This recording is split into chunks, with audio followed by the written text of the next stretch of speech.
Okay, so welcome to CIS-41A. This is a more recent added section. Hi, you can take a seat anywhere. Um, they had changed my schedule at the last minute. I was supposed to teach CIS-41D on Monday night, but since there's a big wait list for 41A, and I'm glad that some of you are able to join because we want to be able to help you move forward or complete your certificate. So let's do a quick overview of the class. And then if you have any questions, please stop and ask. So this is a hybrid course. I think most of you had me before. But if you haven't, right, my name is Casey Nguyen. We are going to meet every Monday night from 5:20 to 8:30. We're going to go over the lecture in the class. And we are going to do a little bit of labs, or I will help you prepare for your lab. Hi. This class is going to give you a little bit more hands-on, but you're going to have a better understanding of the role of an analyst versus some of the other class. It's really going to address the security practices in general. And at the end of this class, I hope that you will be able to prepare to take the CYSA Plus certification. It is a little bit harder than the Security Plus. It's definitely achievable. Most of my former students that were in the apprenticeship program and they have moved on, they have completed this class and successfully took the test and passed the test. So we'll talk about the content and the requirement of the class. So, in this class, we're going to be learning a little bit more about threat management. So you're going to have a better understanding of the practices, the tools, and some of the things that you're going to be doing for risk analysis. As you look at the job, a lot of the jobs are really referring to like threat engineer, risk engineer, some of the higher level, which some of these positions might require a bachelor degree or higher and some work experience. But CYSA Plus is a certification that really vet out, your security skill sets. It is a higher level compared to what you've seen in like Security Plus or some of the lower level certification. So we are going to go through and we are going to look at how to be able to evaluate risk in your system and your networks.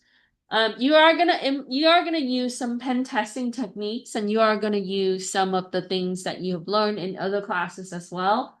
And we are gonna introduce you to some of the new techniques on how to do assessment and analysis. So you're gonna see some things that are familiar to you if you have taken ethical hacking, like reconnaissance, because finding vulnerability is really important for us to really determine how we can better improve our security solutions. So we'll talk about recon and gathering intelligence, which is typically the first phase in pen testing or ethical hacking.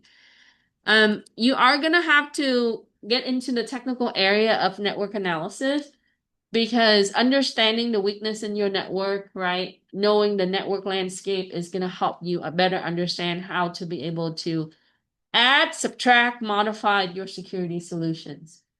So we're going to look at anomaly analysis. So those are the things that are unknown to us, things that are outstanding that is not in the normal baseline or the trend, and looking at the behavior of your system and your network systems. Okay. And then we're going to use things like your packet analyzer, which is what we typically see, like S-Wireshark or T-Shark. And then you can also use other type of network analyzer to be able to analyze. Why is that important? Because you can see the trend in an attack or a historical trend on how they have circumvent your system and be able to write up a report and provide a better understanding of your security issues. Okay.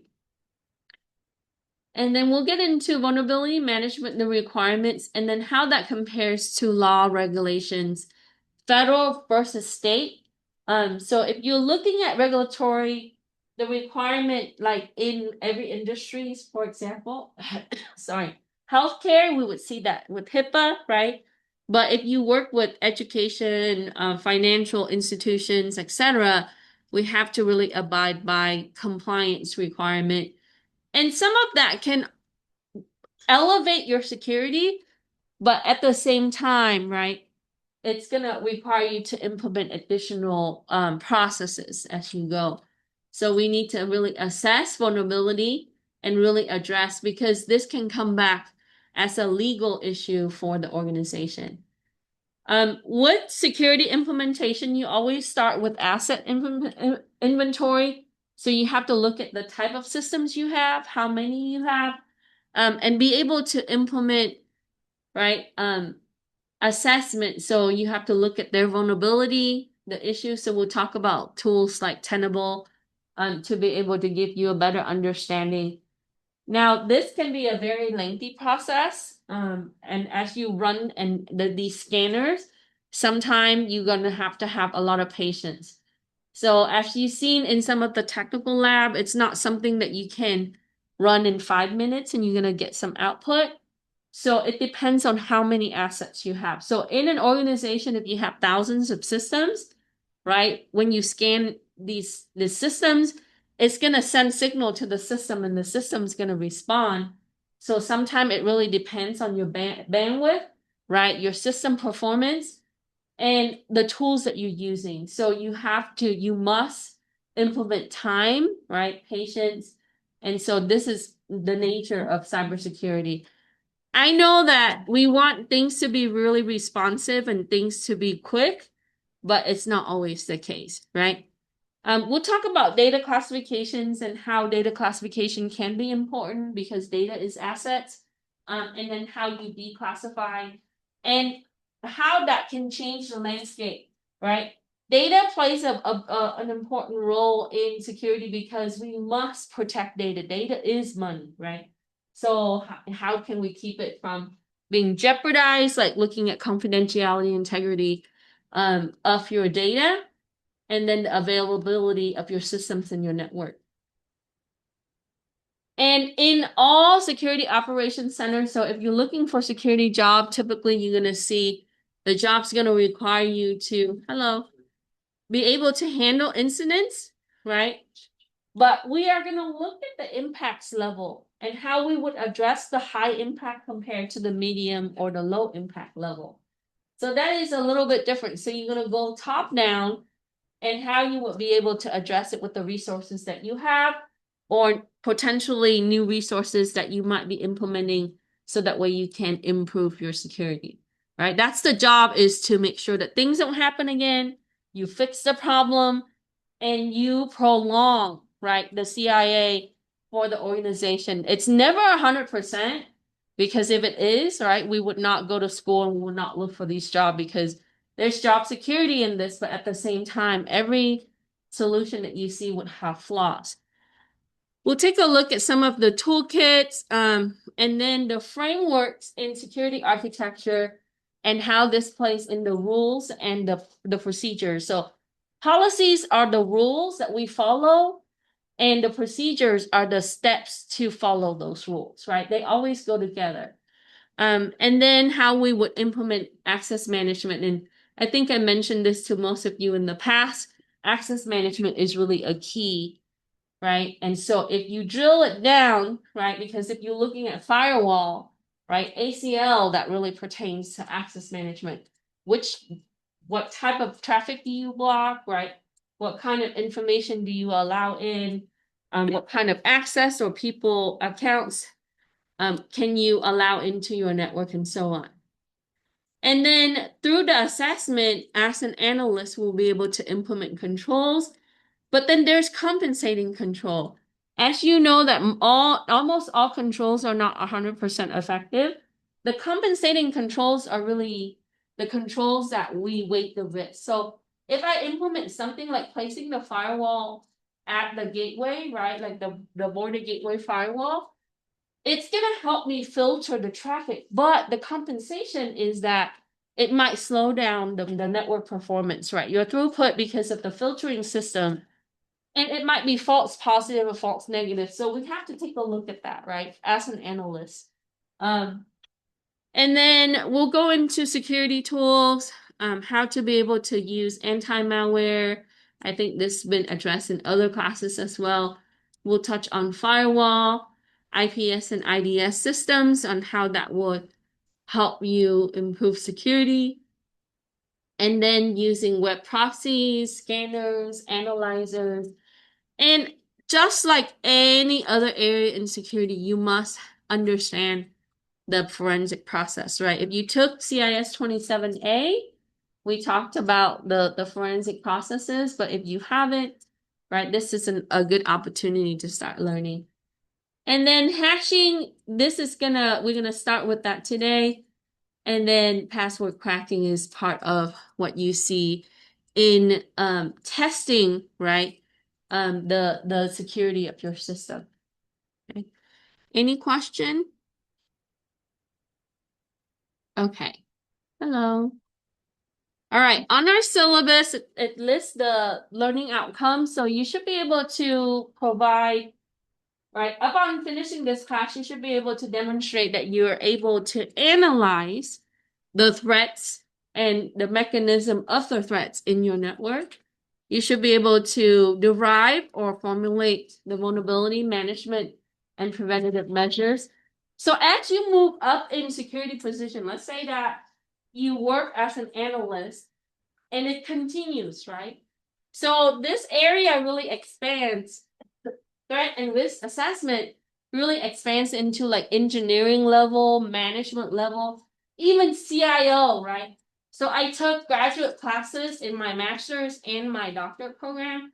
Continuously, they talk about that because ultimately, as a professional, you have to make a decision that's going to really target this preventative. What can you do to make sure that it doesn't happen again, right? And you see this with breaches too, right? Someone gets fired or they bring in another person, create another solution, and assess to see. So as an analyst, you're going to take a look at like, is that solution effective, right? Is there a gap in our security and how that measures with our network? And the system is going to tell you things like performance, right? The type of traffic that it's handling. You have to take that and interpret it. And now, since you have like, AI component that's built within, AI is only good as what you train it though, right? So if you feed it data, historical data based on your network, it will be able to learn the behavior of your network, and it's going to say that based on this trend, right, the prediction is it's this. And so the agents is going to be able to do this and this and this. But as a human, in your intuition and your experience, it's going to tell you how this is going to play into the regulatory, because there's a lot of factors that you have to build in if you build out an agent. So there's a lot of concern about like, oh, is my job gonna go away? There's some people being laid off in the field. I'm not gonna lie, right? You see that all over the social media or media itself.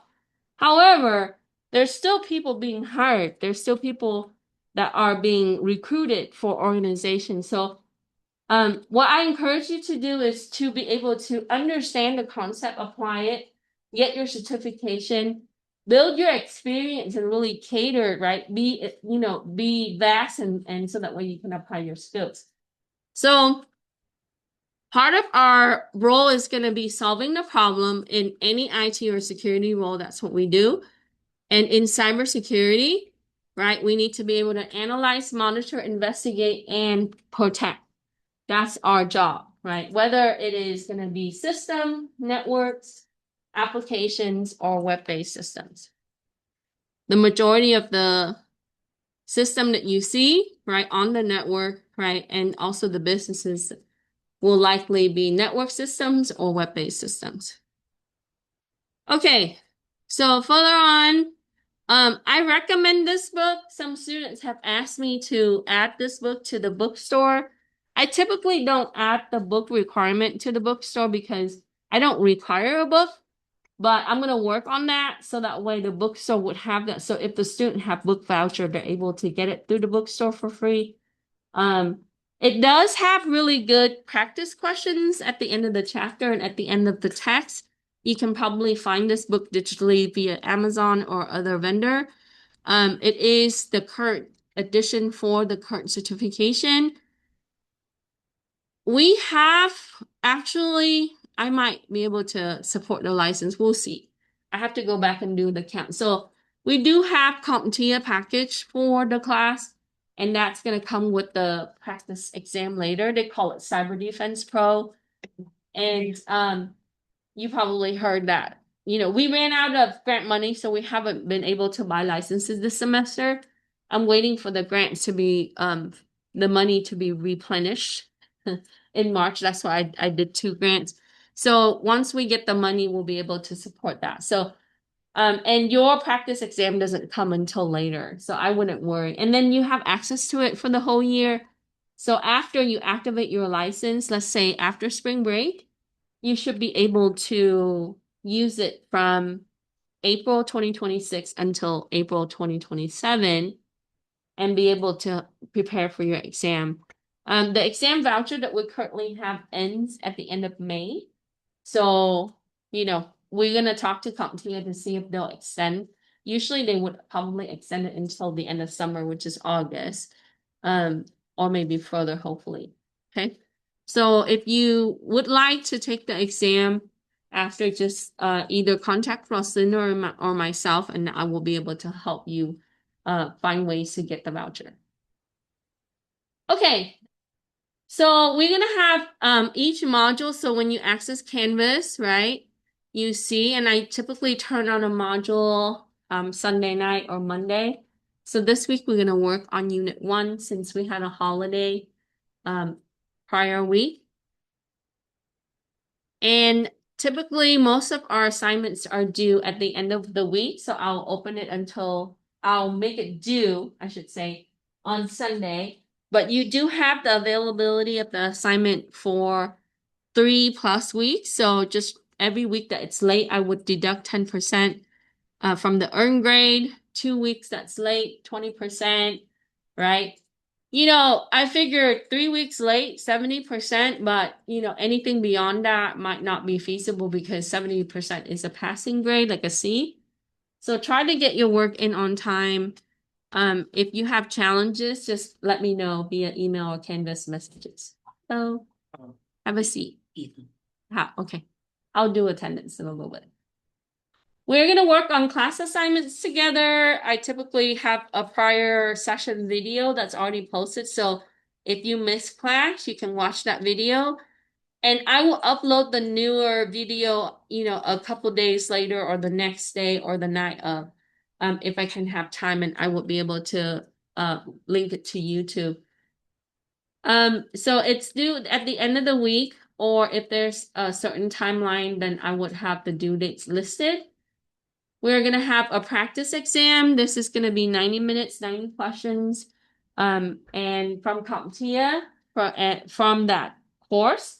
So I will give you your licenses via email, probably during spring break. And then when you come back, it should be activated. So you should have like weeks to do it. So try to do it early, the more, and you can have unlimited tries. So the earlier you do it, you can see what kind of review you need, and it's going to take you to the section of the book that you need to review. And if you do it again, right, then you can have the latest score added. Okay, so CYSA plus. We're going to have a couple quizzes or a few quizzes in this class and a final exam. Quizzes allows you to have 3 attempts. Quizzes are typically due at the end of the week, so you can try multiple times. I normally give you a quiz review game with it for extra credit, so you can attempt that. And if you have the best score, that weights with time. You know, the score is the maximum score, but if you do get that, if you rank first, then you get an Amazon gift card. There's no midterm, right?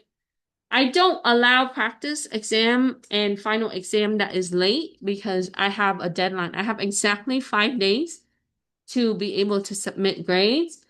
And you know, as you probably have taken my other classes, like programming classes require a lot of project assessment. So I do read every single person's code. So sometimes I need that extra time, but I will have your grade uploaded and submit it to WebAdvisor by, before the deadline. So I will notify you. And then with the completion of the course, you'll get a badge, a digital badge. I pay for that. The school doesn't pay for that. So, and it's through a credit. It's a way that you can market your skills online. Okay. Extra credit never exceed 10%. Typically it's 7 or under. It is a way to help you boost your grade if you're at the cusp. So if you're at like 88% or 86%, it might give you a little boost into like a 90% if needed. I typically go through one by one and I look at the areas that you need. A lot of students tend to focus on like practice exam and they don't study for the final exam as much. So sometimes that goes into that. But if they miss a couple of labs or whatever it is that's deficient, I would put the points in there. Okay. And if you have like 99%, then you will get that 1% to make it 100. Okay. Here's your grade category. You're gonna have 10% for quizzes. Assignments and participation is 35%. We have about 14 assignments and then about 13 or 14 labs, so it's not too bad.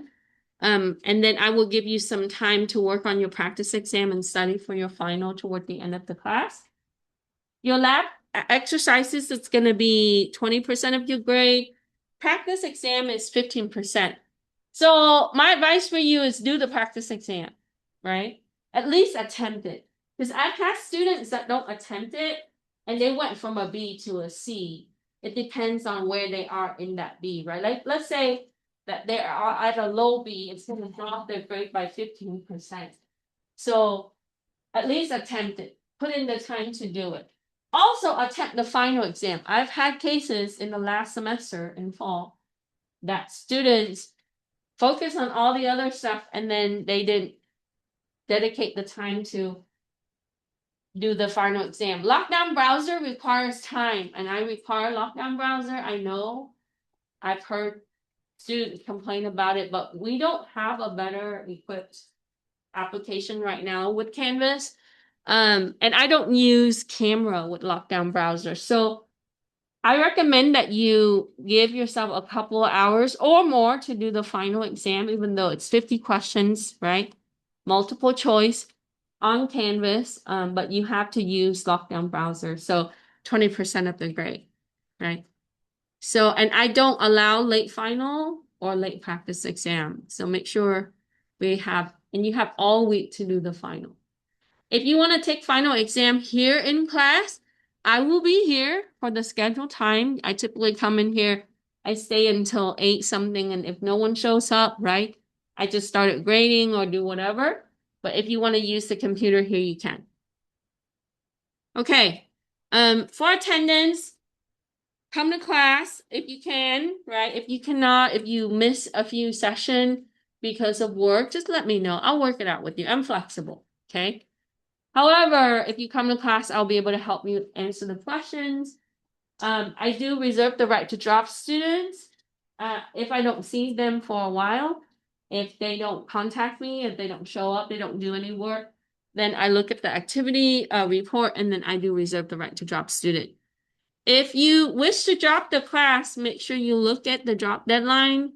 You don't want a W or an F on your transcript because those weights against your completion percentage. Either here or university is the same. If you fall below 66.67% completion percentage, that means that you attempted the class, but you didn't successfully complete the class. If your completion percentage goes below that, you have to go on academic probation and they have to do advising, then your financially goes into like a limbo. You don't want that. So just be careful about dropping with the W's or not passing the class, okay? And the F actually also impacts GPA, where the W doesn't, but it impacts your completion percentage. All right, if there's behavior issues like disruptions or any kind of actions that can disrupt the class, I would reserve the right to dismiss the student. And in the case that academic affairs needs to be involved, then we're going to have to bring in the dean and the VP. Okay. But 21 plus years, I typically don't have this problem with my students. I respect you and I hope you do the same for me. So if you have problems with students or myself, let's talk about it and we'll try to find a solution to work it out. Do your own work. I know AI is great. I use it, right? But just ultimately, if you have to write a paper like security policy for a company, you don't want to just copy and paste something from the website. You want it to be authentic. And so making sure that you apply your knowledge and skills and show that you can do this. So if you need to use resources, make sure you have proper citation. This is just professional. And you can use ChatGPT for that to use, to cite with certain version, right? However, just make sure you do your own work. Okay, if you need a combination like extra time for quizzes, a screen reader, a note taker, what you can do is you can visit ARC, Accessibility Resource Center.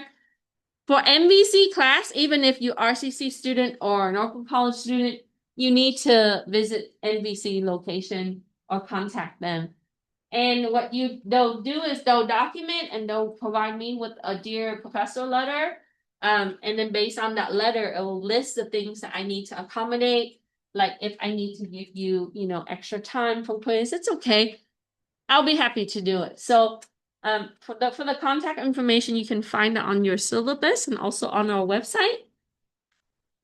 And then for my contact information, you probably reach me best via email. I do check it regularly and respond, even if it's 3 a.m. in the morning sometimes. If you call this number, it'll go to my desk in the office, which is at the Science Technology Building, first floor in the makerspace. You can find me there sometimes.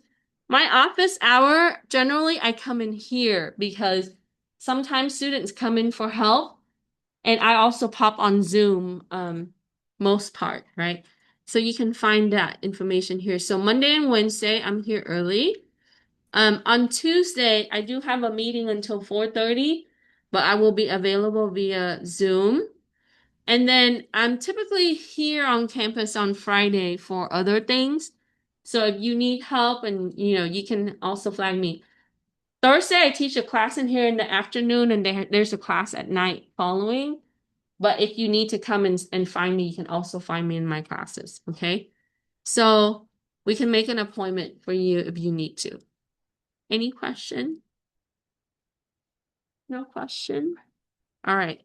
So if you came in, if you need a USB and a leash, it's available there. All right. So what we'll do next is I'd like for you to access Canvas. You can download the notes and the assignment. We'll take care of the assignment next. We'll go through it. I'll explain the concept. It's my way of helping you remember the concept. And then we'll do the lab.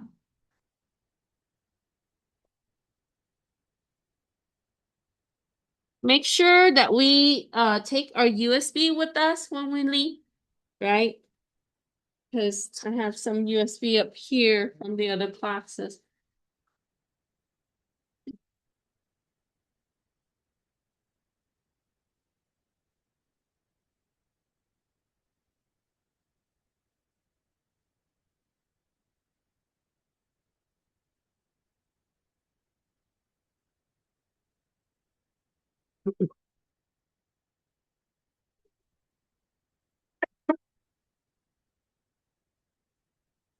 Okay.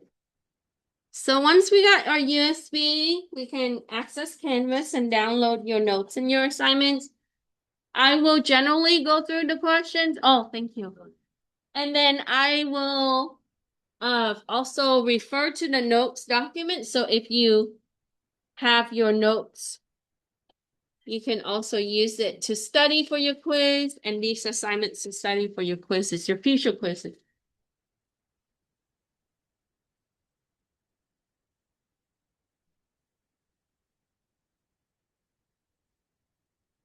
Okay.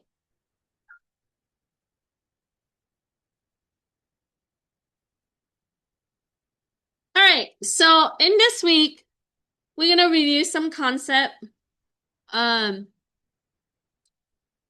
of it you probably have learned in CIS 27, 27A, or B, or both. And then we're going to expand a little bit on that, right? To really understand the analysis point of view. So in the first assignment, the first question asks you to describe the responsibilities of a cybersecurity analyst, right? What type of knowledge and skills are required for the role? So as you go through and look for the jobs or as you update your resume, it's important to really understand what kind of criteria these jobs are going to be looking for. How can you correlate your skill sets to the job, right? So in general, the responsibility for the analyst would require that you are focus your goals, just like any security professional, on confidentiality, integrity, and availability, your CIA, the triad.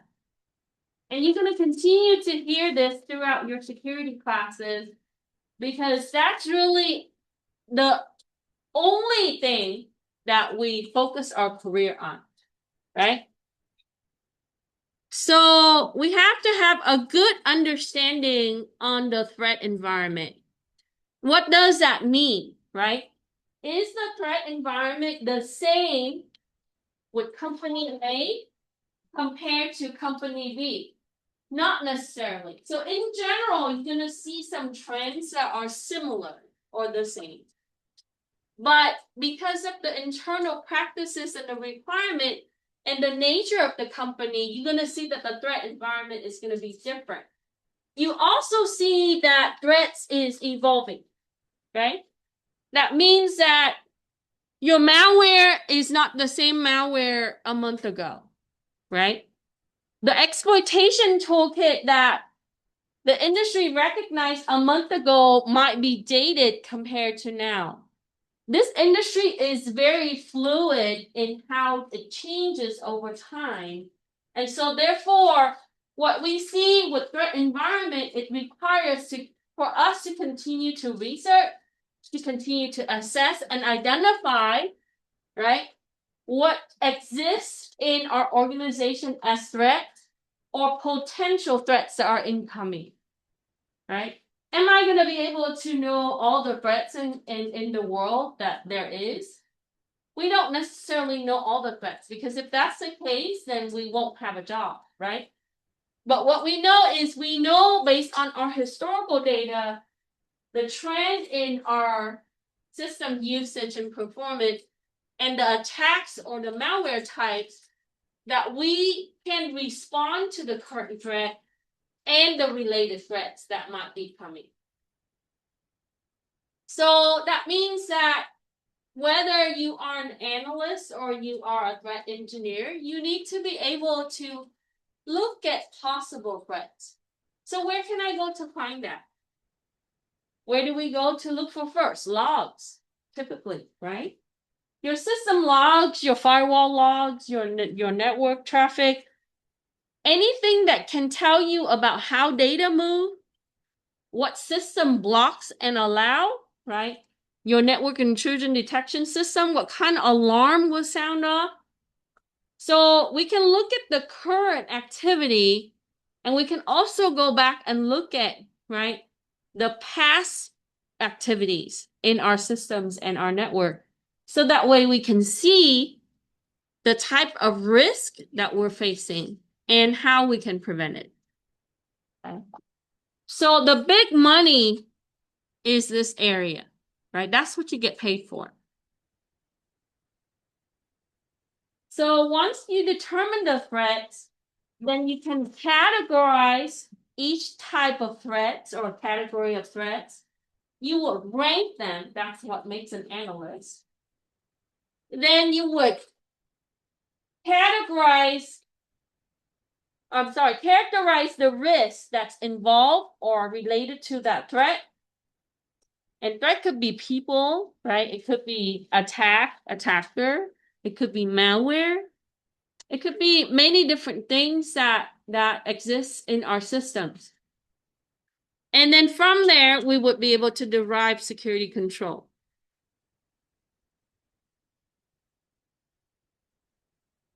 So when I get a question like, what's the difference between a specialist and an analyst, right?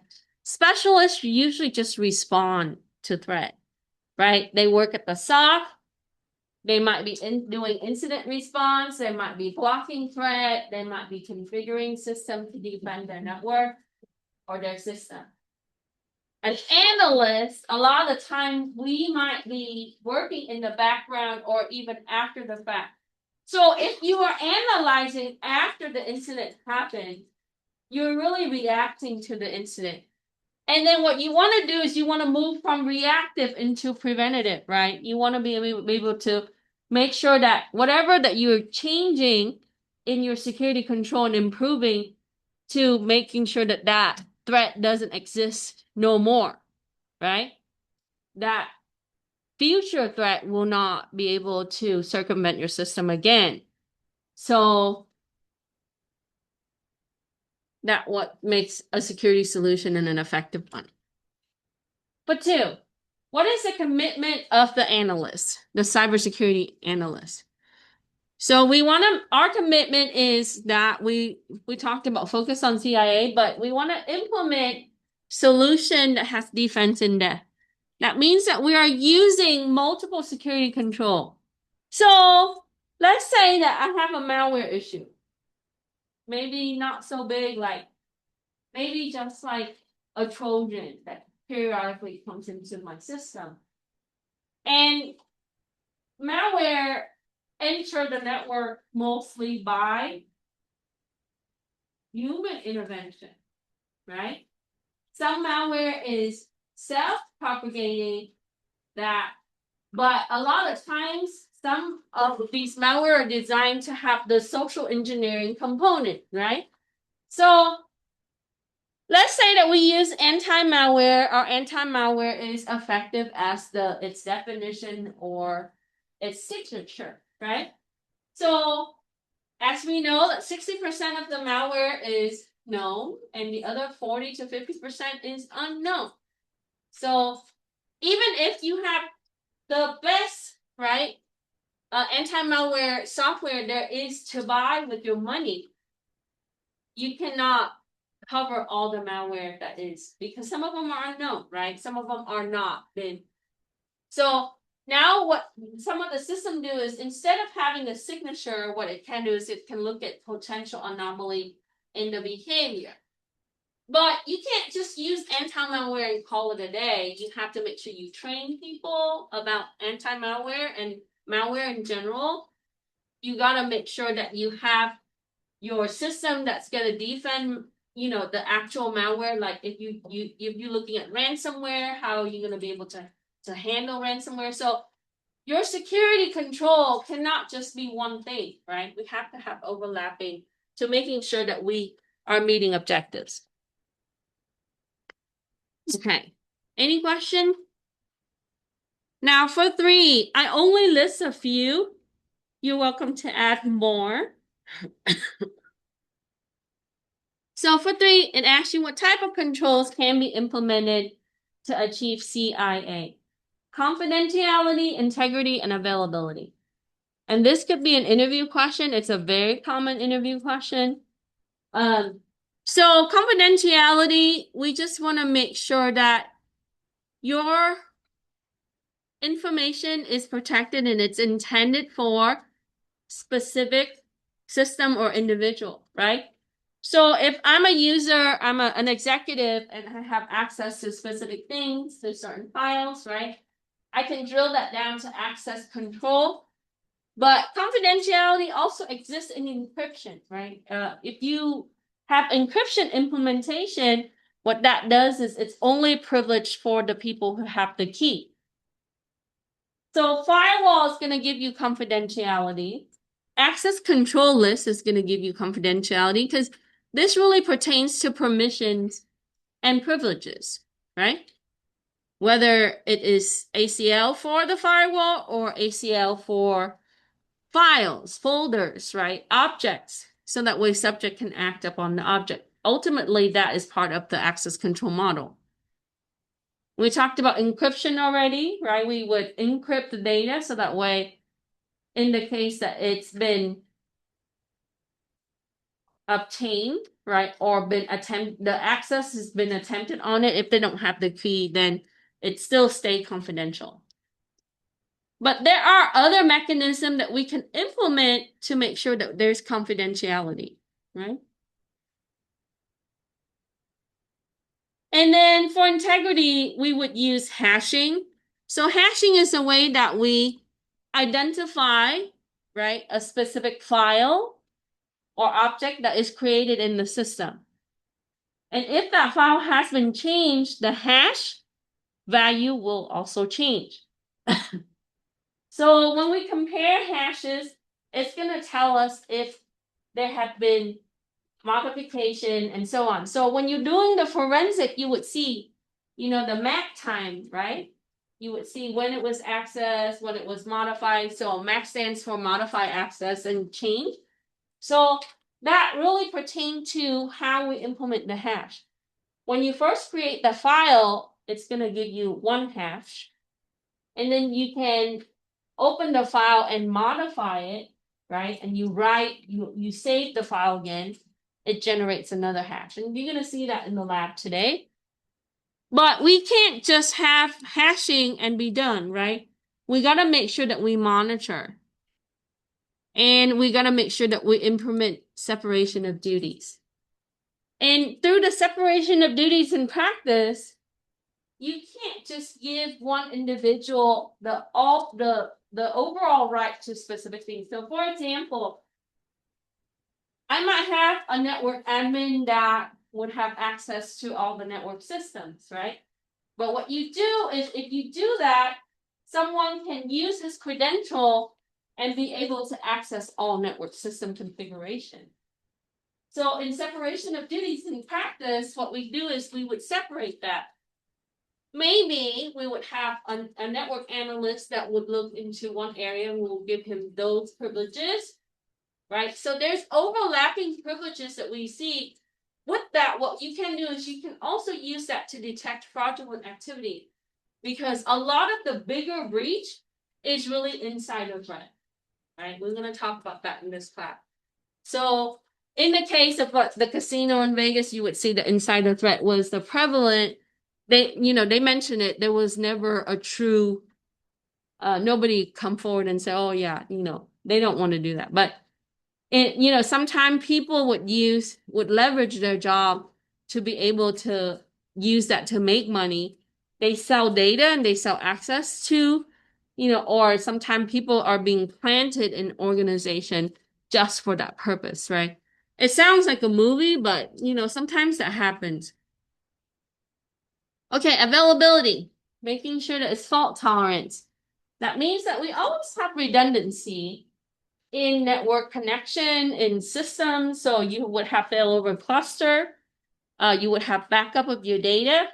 You would have backup of the backup, not just a backup itself, right? And then thinking about communication and connectivity for your systems, because time is money, resource is money, right? So if you're an e-commerce company, if you have downtime, that means that you lose customer, you lose purchases in that time window. So you want to make sure that you assess availability as well. Any question? Okay, so where can I find this information? You can start with the triad. We talked about that here. CIA is on page 1. It talks about privacy and your personal identifiable information. In regulation, I think California and some of the other states have the most stringent requirement for PII.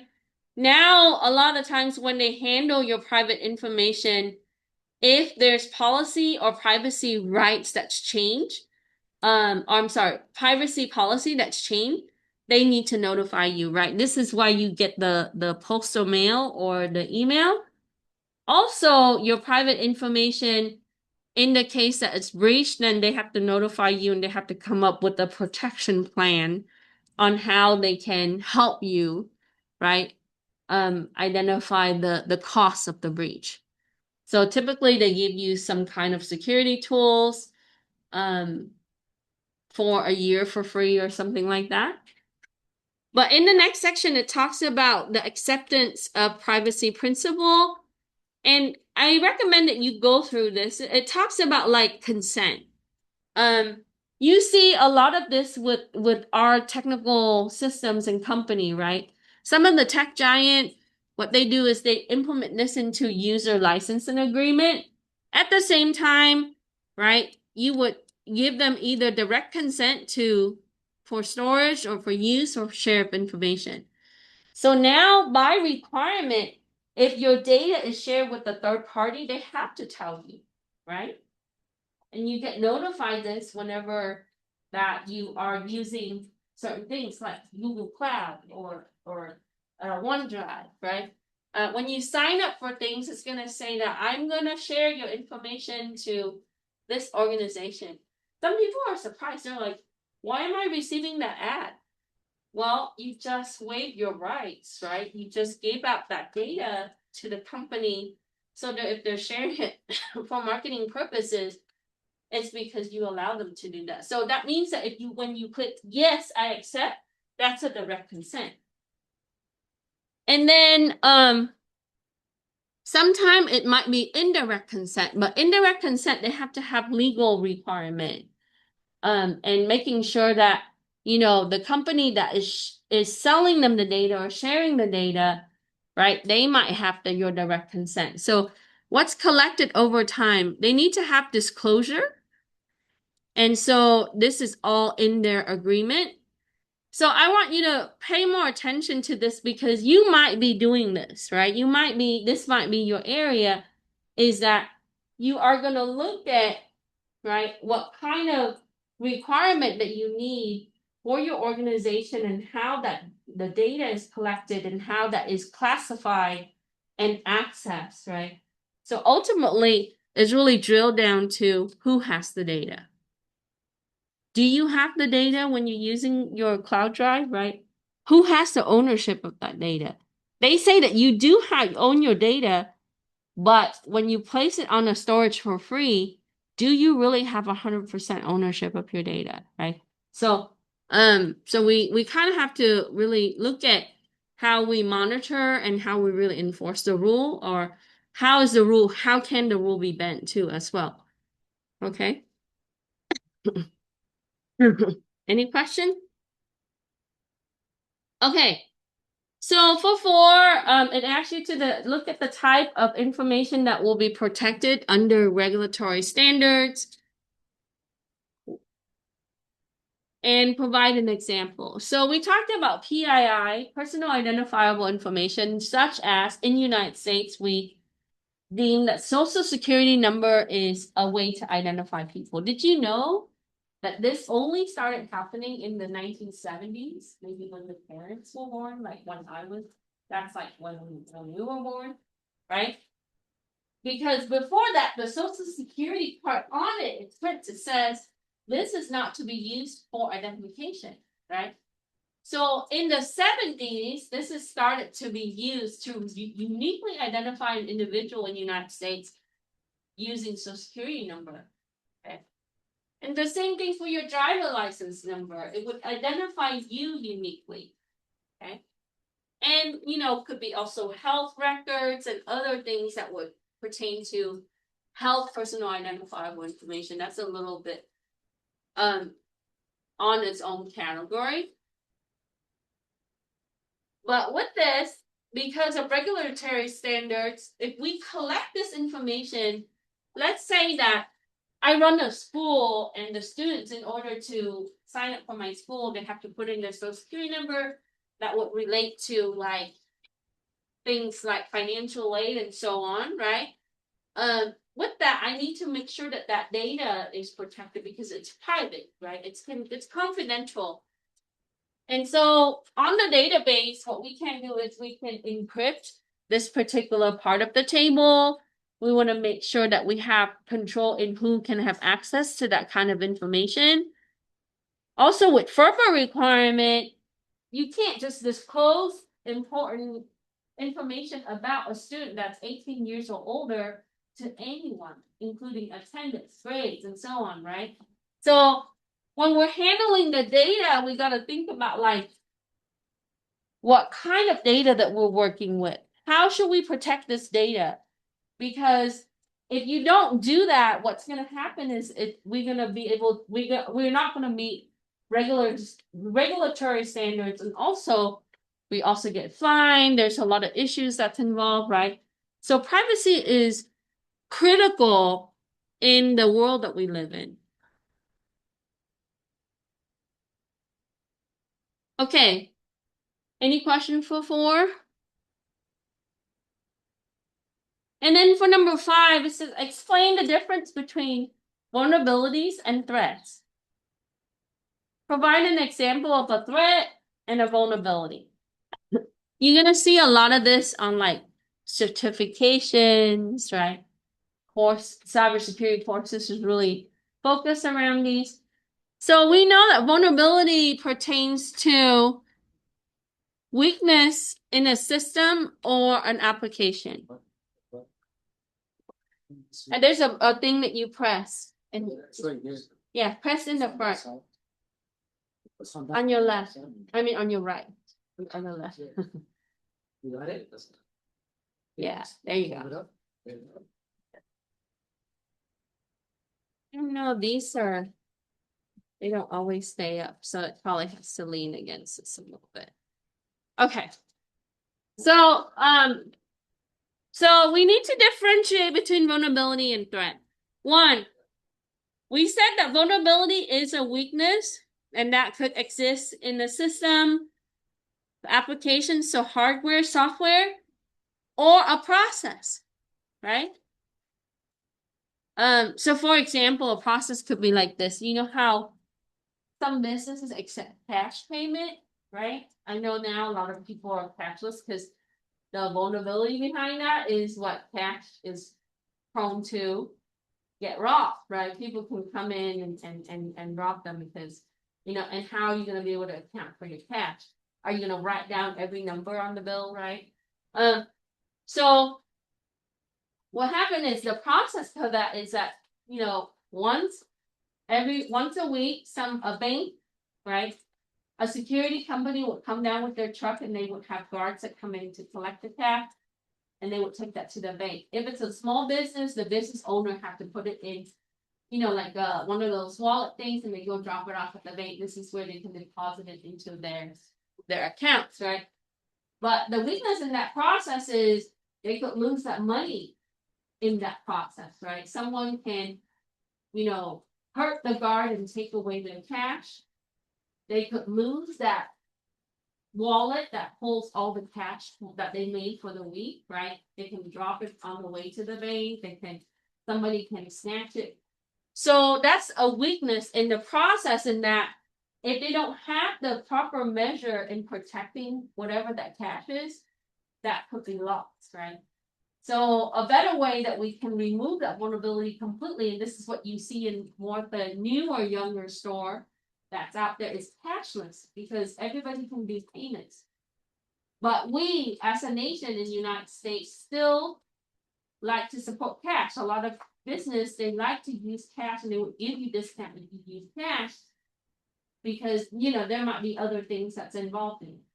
But you can see that stores, you can do completely digital payment, right? With your phone, with your cards. And that way you don't have to deal with cash. But if you don't accept cash, then you lose some customers. So that's the risk, right? So when you look at that, you're like, oh, I might lose 15% customer, but I might potentially, I would not be able to, I won't lose this much money because someone can rob me of $25,000, right? That I made for the week. So you have to weigh the risk, and that's exactly what you're doing in security, is to really look at the weakness and then how we can remove that weakness or reduce the risk for that weakness. Okay. So an example of a weakness, you probably heard this before: unpatched software or hardware or firmware. IoT has a lot of this issue.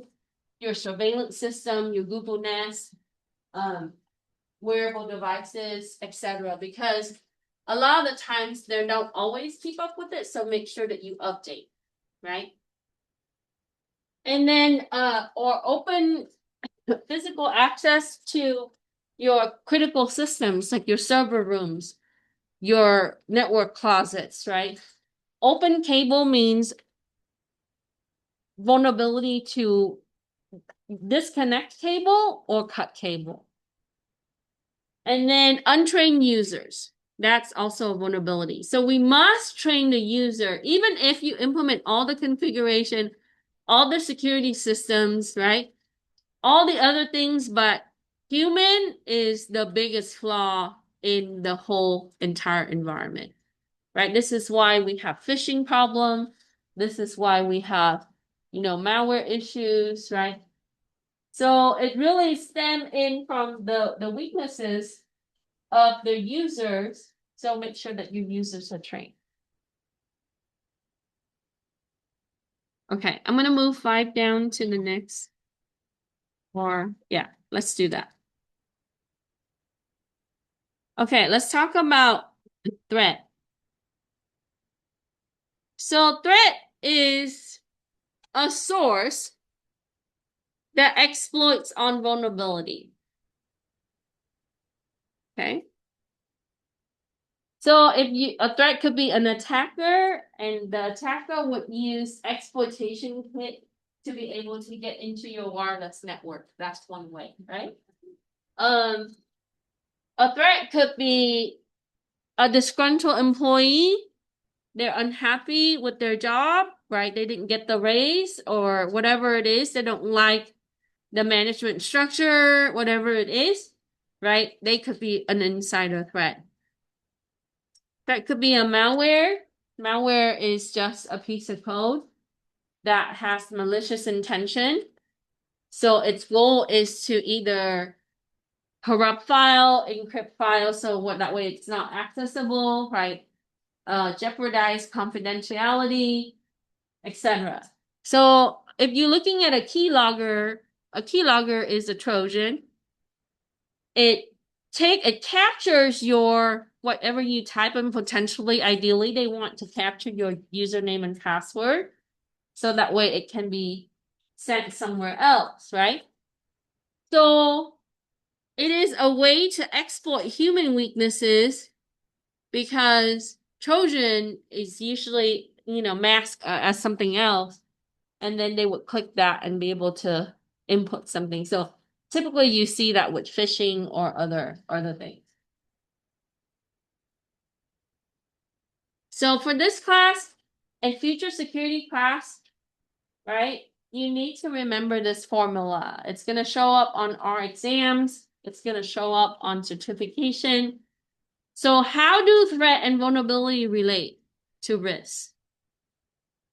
A risk is a possibility of a threat might exploit the vulnerability. Okay. That possibility can be high, medium, or low, or it could be out of a certain percentage. It really depends. So if you're prone to, if your vulnerability level is high, then you are likely going to have a high risk of that exploitation. So let's say that you are an institution that use Windows 7 that's no longer supported by Microsoft, right? Everybody's going to 11 now, at least 10. And so if you have outdated software, that means that you're vulnerable because you have no latest security patch. You might be facing with existing vulnerability in that software in general. So you are likely going to face higher risk of zero-day attack or other things that are related, application related to that operating system. Okay. So the equation is that a risk is a threat times the vulnerability. And if you're looking at the numerical measurement, let's say that your threat level score is 8, right? And your vulnerability level score is 7, right? You do the multiplication, and so you will have the product of those two values. And this is when we would use the numerical value to rank your risk. So let's say that if it's 50 or higher, that's considerably high. So we would say that your risk is high, right? 8 out of 10 and 7 out of 10. We'll do some of that in future session as well.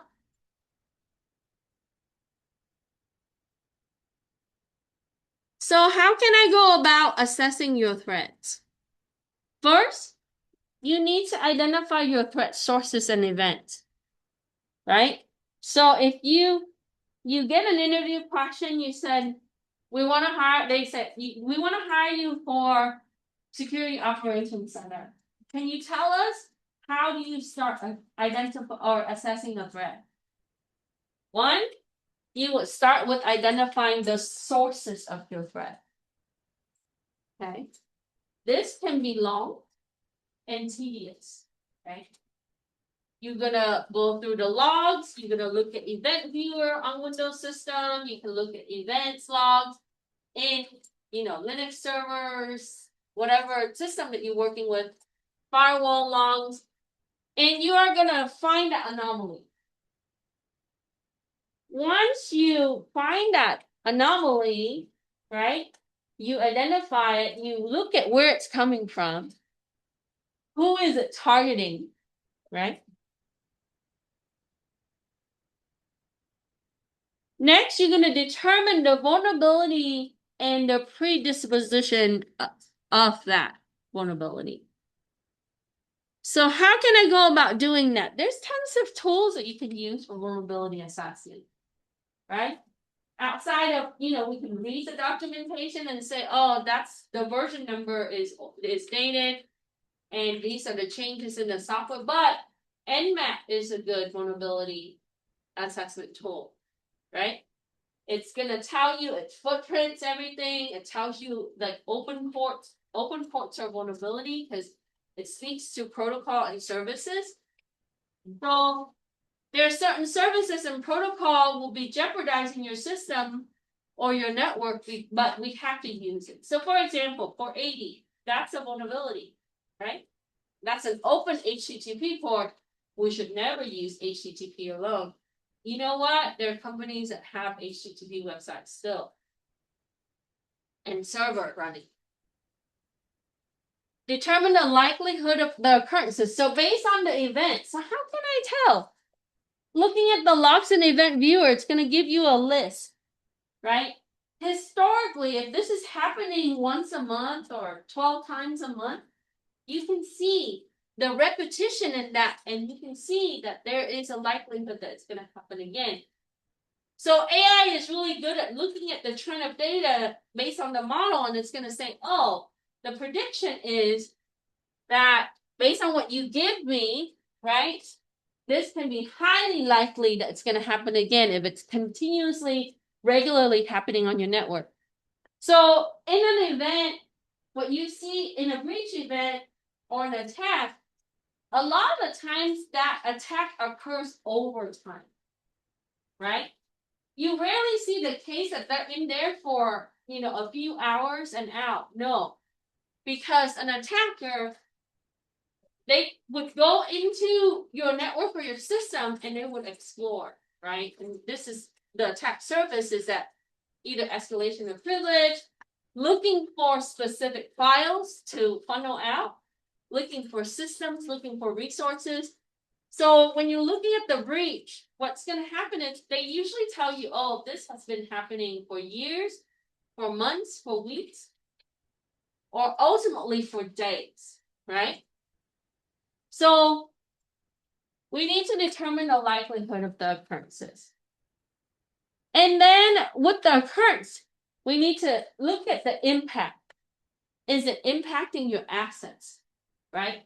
So on the business side, in most organizations, because IT is business, a lot of time we look at everything that's equal to money because transaction systems is money, data is money, right?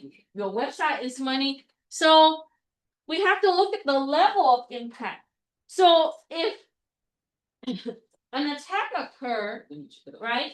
Let's say that DNS poisoning, okay? They redirect whatever that you're supposed to go to your server somewhere else.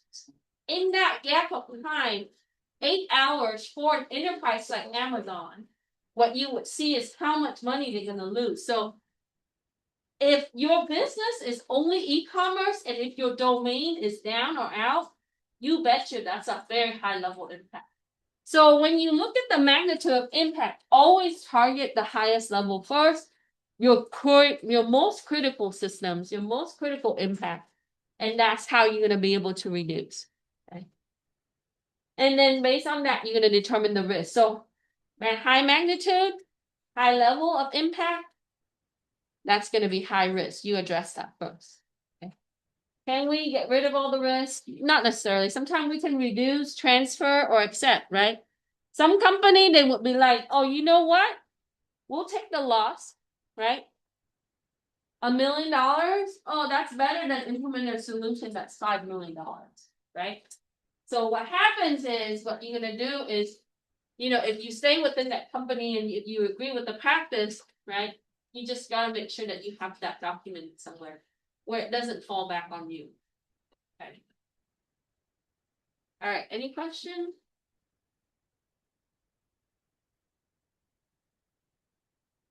Okay. So I want to implement what you would see here is like there's going to be a chapter that we're going to focus a little bit more on risk, right? It talks about the processes. So you need to prepare and, conduct risk assessment. So when you become an auditor, right? Like let's say that you guys go for the ISA certification or become a contracted auditor. An auditor comes in when you analyze risk, you're going to have to do some pen testing. You are going to have to look at, everything that we talked about. So you function as an analyst, but you also function as a forensic investigator. You function as a pen tester. So in security, having those skill sets overall is going to be important, right? So that means that if you can get certifications in a specific area, that's going to speak to your job. And to really, because the more vast of your skill sets and your tools, the better that's gonna look because you're able to work in different environment with different company and technology. Okay, in the next section, it gives you the NIST 4 main categories of threats. They broke it down into these 4 categories. You would see that one, adversarial threats, this is deliberate, intentional. And they are usually individuals or entity or systems that undermine security control. So someone is intentionally, right, overriding your firewall rule, that is in this category. Someone is disabling your security software on the host, that is adversary. Okay. Then you have the second category that is accidental. So the accidental threat is performed by mistakes. It could be caused by an error that's unknown. And this results in changing the security or lowering your security level. So something like somebody that didn't know clicked something and it caused security risk, right? Like an untrained user clicking a phishing link. So this should be a vulnerability issues, right? So we can reduce that when we train the user of what a phishing link is. So require security training. Then you got structured threats. Structured threats is typically failure based on the lack of resources or exhaustion, like not having enough RAM, not having proper installation in your server room, the resource might be lacking, right? So it's not, your system cannot be scaled or be able to respond to certain things. So if someone attempted an out service attack and if you don't have enough RAM, your system's going to go down for sure.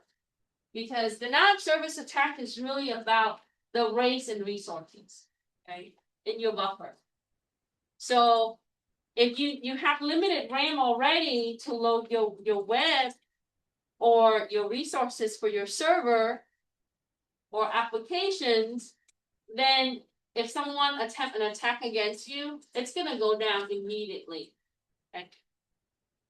So how can we prevent this, right? We can assess system performance, and that's part of the availability component for us. And that should be part of the inventory and system health check overall. And then you got the environmental threat. This could be natural or man-made. And that can occur inside or outside of the organization. Like, for example, you might have natural disaster, right? Like storms, tornadoes, earthquake.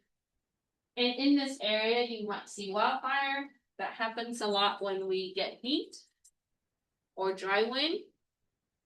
And so if we host a lot of servers at our data center, we gotta have preventative measure, right? Like fire suppression systems. People are trained to put out fire. We have to use fire retardant materials like cabling and wall structure and all of those other things, all the components. But sometimes you might already have something that's been built, let's say in the early 2000s when they don't have, or even earlier 90s or 80s, where they might not have the proper structure or the upgrade that they need, right? So that becomes a higher risk. And so you need to then funnel your data and your failover cluster somewhere else, right? Like rent cloud space, looking at your connectivity, making sure that you have regular backup and backup of backup. So there are ways that we can work around that with the limitations in what we see currently. Any question? So I want to let you know that risk assessment, access control management, these two categories are my chosen expert area in my PhD program. So when I did so before you can do your dissertation, you have to do a comprehensive exam. They give you 24 hours to write everything you know about 3 topics. You give them 5 topics and they choose 3 out of the 5. Okay. Risk assessment and access management are 2 of the 5 categories that I selected. So this is my jam. I love it. But because this is what you do, right? This is what cybersecurity is about. So if you understand this, everything will gel. The big picture. Okay, this is what makes the money. Okay.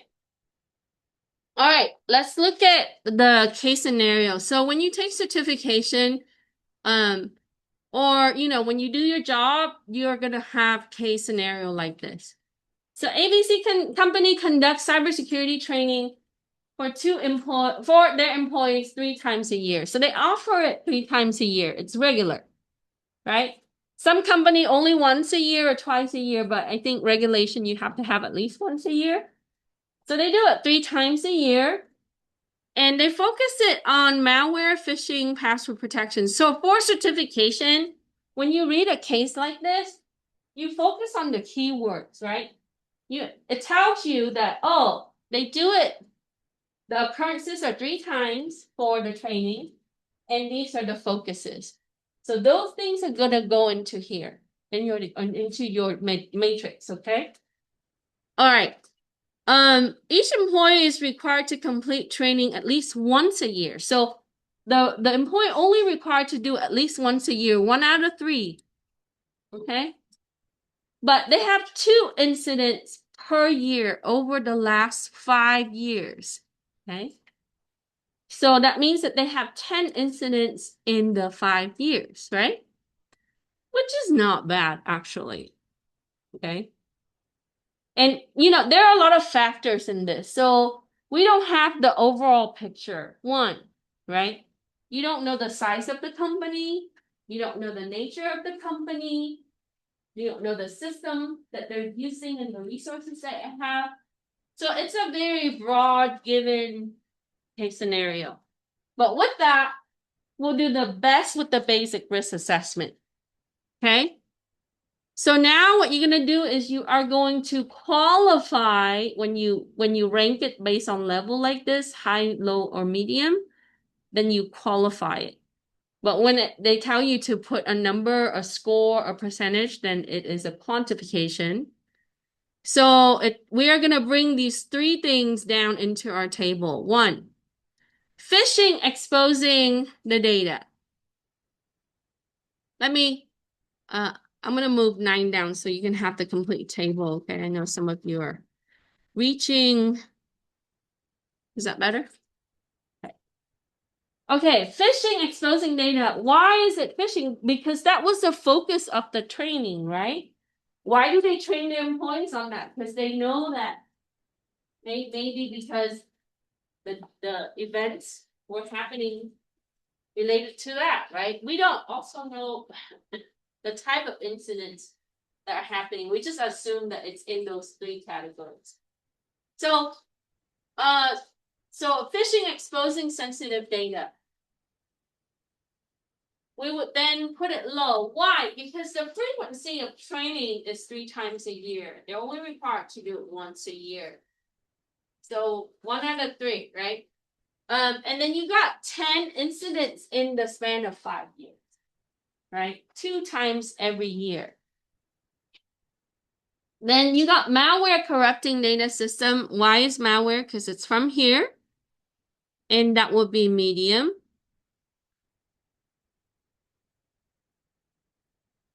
So I want you to know that the likelihood of occurrence, right? This really relates to these incidents.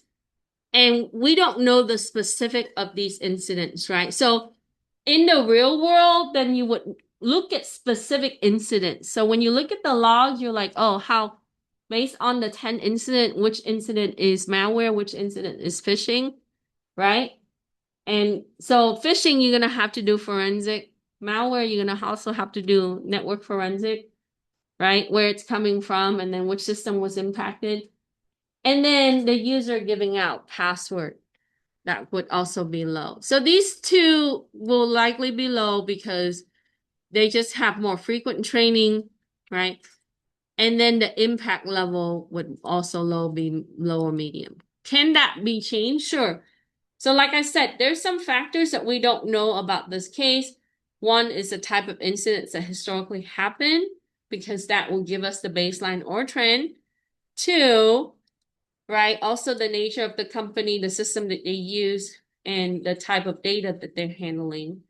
So there's some factor that we don't know. But first, what you're going to do is you're going to look at the number of incidents, right? And that relates to a specific area of your risk. And then you're going to put down the level. That's step 1. Step 2, you would then look at the impact level. How is phishing event impacting sensitive data, right? Is it high, medium, or low, right? And then you would then put down the relevant information.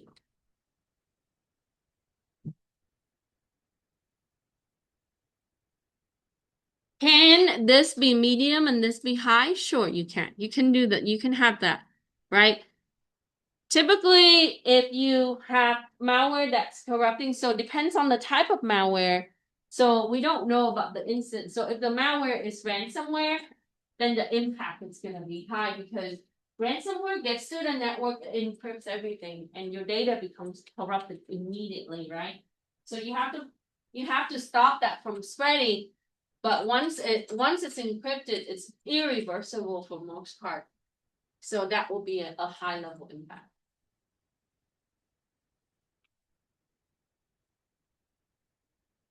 Okay.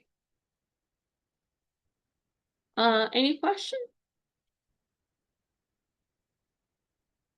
Okay, let's move 10 up.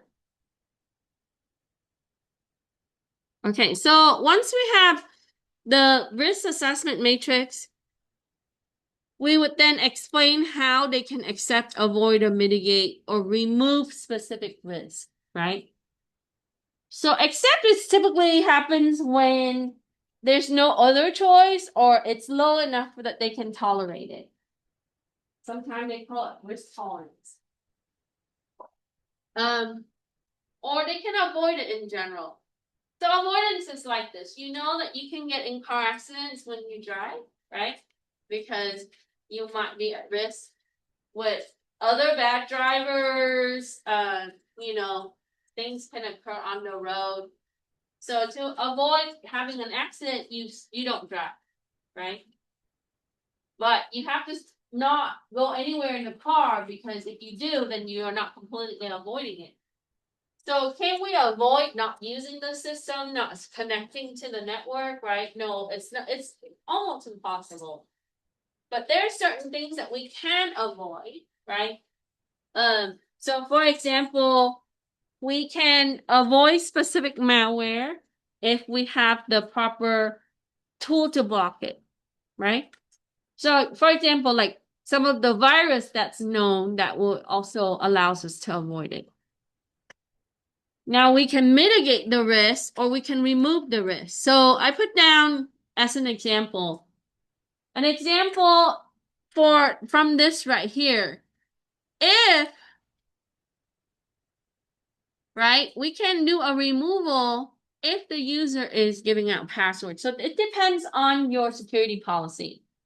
Some companies are more flexible in how they handle the HR process in this, right? And some companies are more stringent. So if they catch you sharing your password with someone else and allowing, for example, right, like people would say I've seen an audit companies that there's people allowing other people to clock in for them, right? And you can track this, you can trace it. Sometimes they ask me, they would say, oh, you can look at attendance system for here's my PIN or my password, can you clock in for me? I'll be 2 minutes late, right? That happens, right? So some company immediate removal, if that's the case, right? But other company, they would give them a couple passes, right? So get written up the first time and then violate again, written up again. But in my opinion, if they're sharing the password like that, then for the person who's accessing important file, likely that they're gonna share the password. Let's say that they have an assistant and they would say, you know what? Why don't you log in and modify that file for me? I'm gonna be in a meeting for a while. But that person might have a malware and that file might exit that system going somewhere else, right?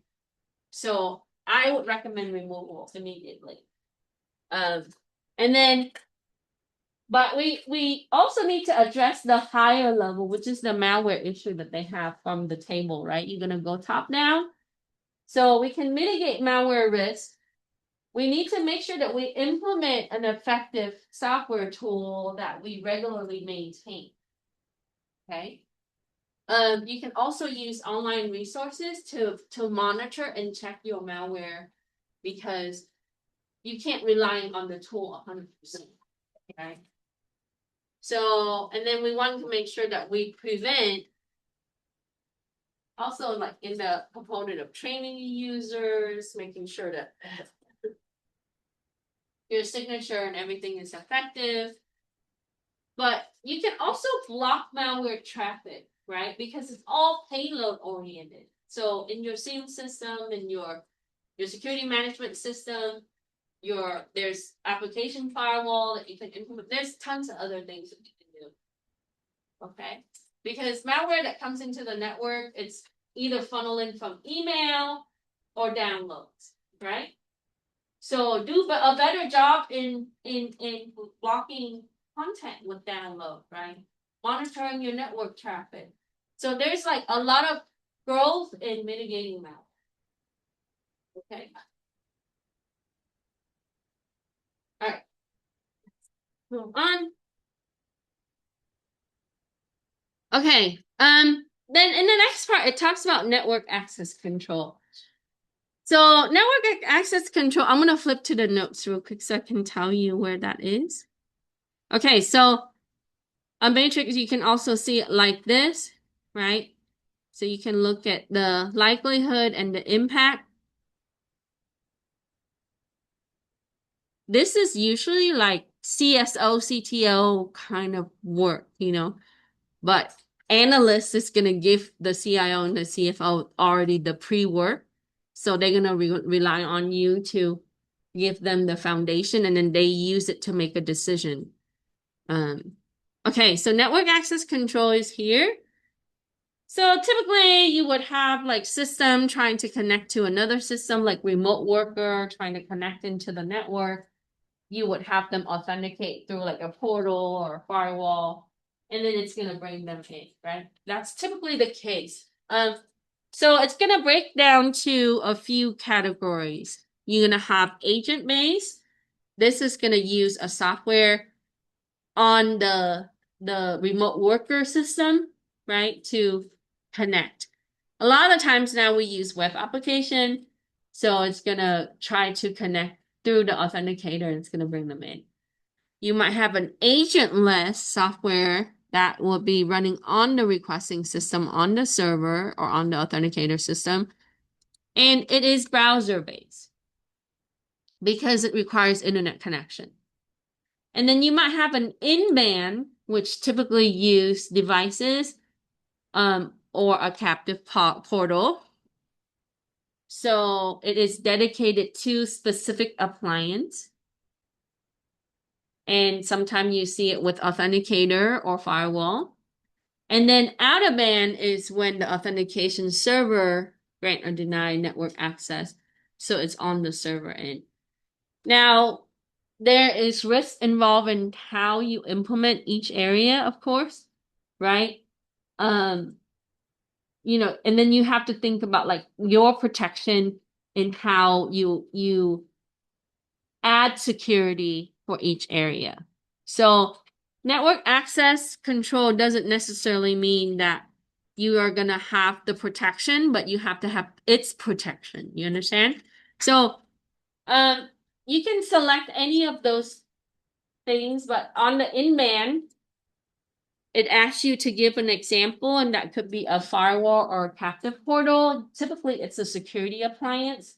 So for an attacker, they're gonna have to come in from that route, right?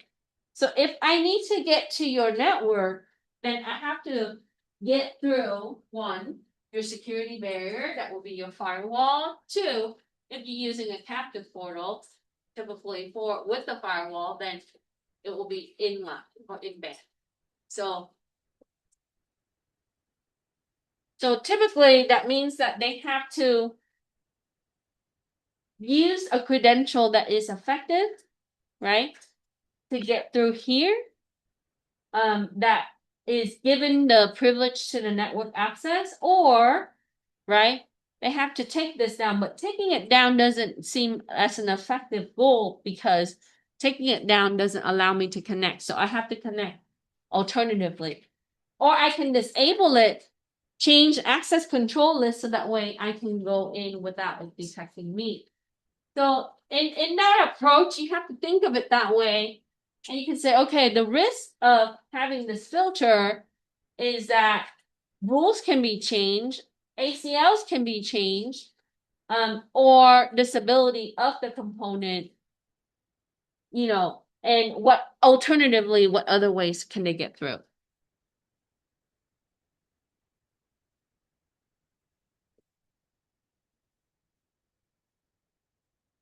So if you want to protect the infrastructure, so when we say infrastructure, that entails network systems, your databases, your endpoints, everything that really represents the operation of your company. Okay. Um, Typically you would see that they would have some kind of firewall at the border gateway, right? Incoming and outgoing traffic filtering. So it's going to filter what's coming in inbound and filtering what's leaving. Why do we care about that? Well, internally, there might be a risk of someone sending out data, or accidentally doing that instead of intentional, right? You might have insider threat. So outbound traffic.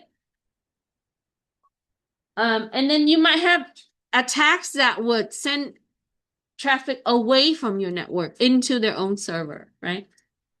Like DNS farming and other things. Then you have to protect your web and web application server. 99% of your businesses out there use web and web application.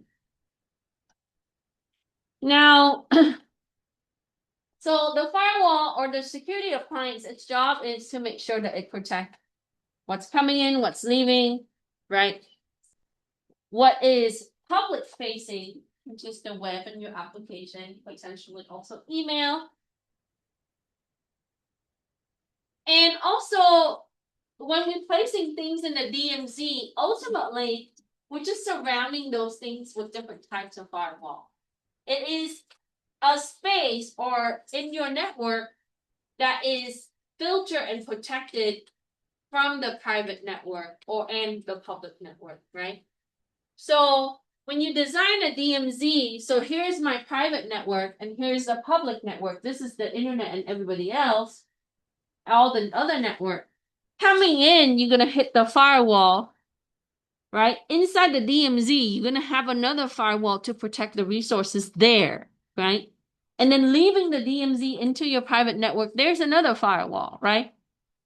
And then you also control routes to be able to diverge traffic from the public into your DMZ and then into your private network in a separate way, and you can monitor that.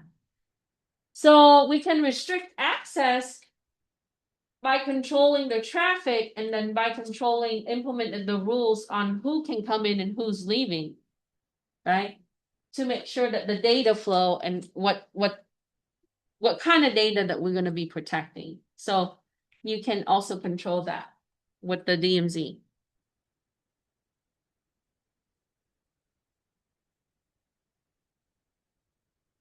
And then I'm gonna try to stop at about 7, so in about 7 minutes, and then we'll take a short break, and then we'll do the lab exercises, which is short. You can address it and be finished today.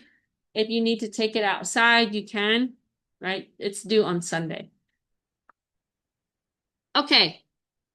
In the next part, it asks you to look at the endpoint security. So endpoint system is part of your network, right? So we need to take care of it hardware and software level. So we're going to make sure that we configure settings using the appropriate rules. And then we also need to update and keeping our software and hardware up to date or firmware up to date. We need to implement access control. So for the system that have user accounts like your workstations, or even your switches also have user accounts for configuration, right? But or your IoT devices. In that case, we want to make sure that we grant least privilege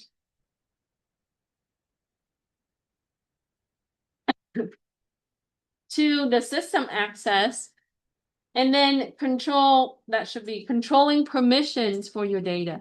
So least privilege really tells you what they need versus what they want, right?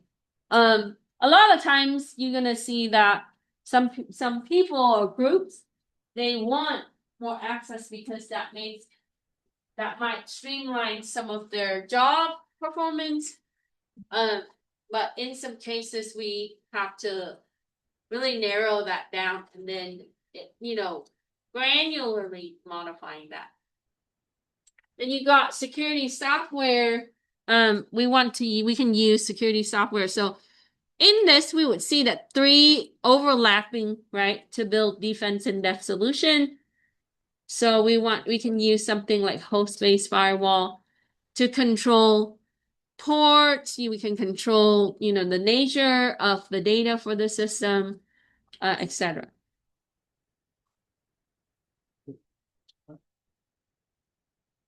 Any question?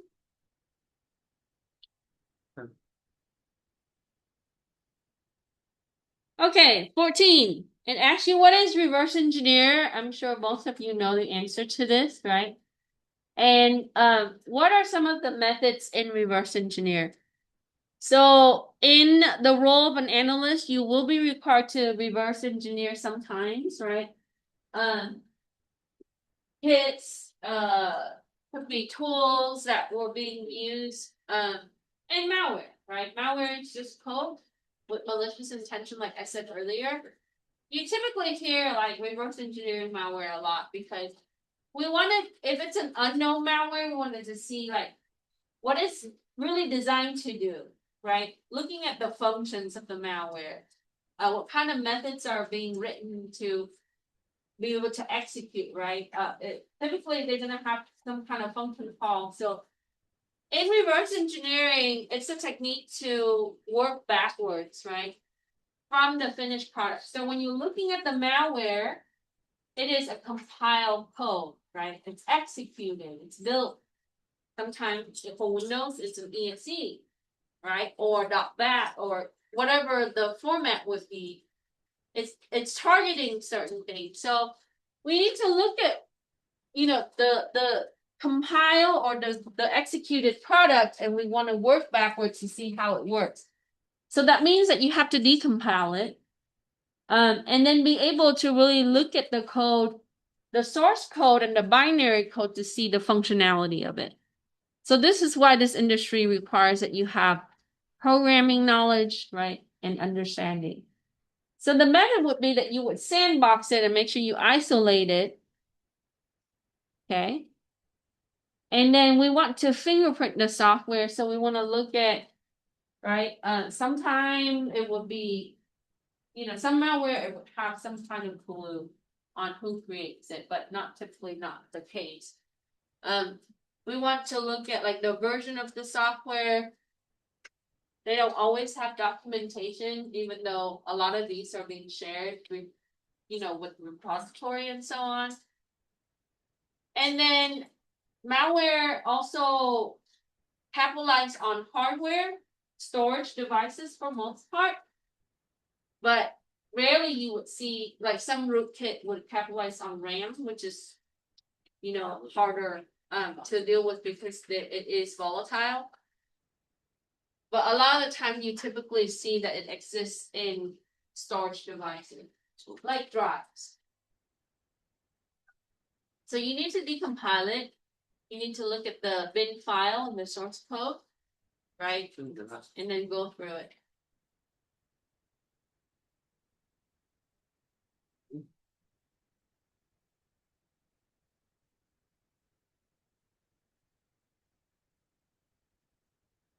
Okay, let me move 14 down. Are we okay with that? Okay, I got 1 minute for 15 to be on the targeted time. So ultimately, what is really the future? ML is here. AI is here already, right? Some of the appliances are equipped with the software tools they use. But I think the algorithms still have a lot of growth that's needed. So in machine learning, we can use it to really look at the trends and the prediction. But I think ultimately the effective way is really coming from your expertise and your experience. And also like, you can only teach the computer to think specifically and you can give it the data. So it's really restricted to that, I think. It's restricted to the way that the algorithm was implemented, the type of data that it's fed to it, right? There's always going to be a gap, and I think that, will they eliminate us completely and not need us in this particular area for analysis? I don't think so, right? There's something that can be automated, but still, we're still going to have ultimately dedicated engineers for that. But it's also now most company requires that you are able to work with AI, and so if you can get additional training in that will be useful. We're still at the very beginning ground for AI. I think that we still have a lot of room to grow. Maybe 10 years from now when I'm no longer teaching, right, that will also change. Any questions? 15, but okay. I'm sorry. I was hoping for 15 before humans were taken out of the equation, but okay. Well, what depends on the data center and how we integrate that, right? It seems like it's gonna be a rapid movement in the next couple of years, so we'll see. And then we'll move on to other things. So, okay. Let's stop the video.